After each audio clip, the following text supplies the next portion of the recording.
প্রশ্নবিচিত্রার ৫ নম্বর সেটের ১-এর দাগের ৫ একটি গোলকের ব্যাসার্ধ বড় হাতের আর, লম্ববৃত্তাকার চোঙের ব্যাসার্ধ ছোট হাতের আর এবং উচ্চতা গোলকের ব্যাসের 3/2 অংশ। গোলক ও চোঙের ঘনফলের সাংখ্যমান সমান হলে ছোট হাতের আর ও বড় হাতের আর এর মধ্যে সম্পর্ক কি? এই হিসাবে আমাকে দিয়েছে গোলকের ব্যাসার্ধ, গোলকের ব্যাসার্ধ বড় হাতের আর, অর্থাৎ গোলকের ব্যাস 2r। এবার কি বলেছে? চোঙের ব্যাসার্ধ, চোঙের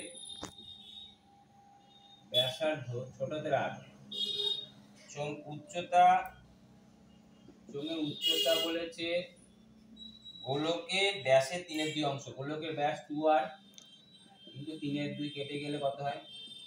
3r। গোলক ও চোঙের ঘনফল, অর্থাৎ গোলকের আয়তন, আয়তন কত?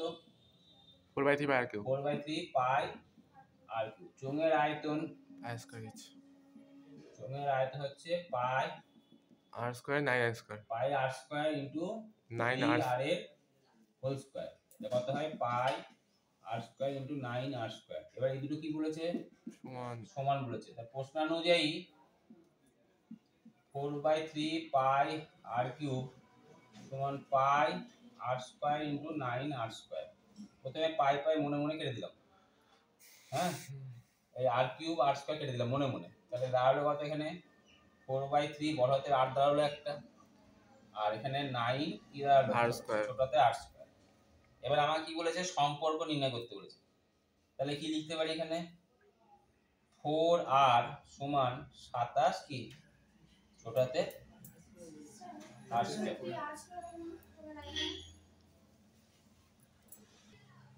এখানে সূত্র ভুল লিখেছি, পাই r স্কয়ার 8 হবে। 8 মানে কত? 3r। তাহলে এখানে কত হবে?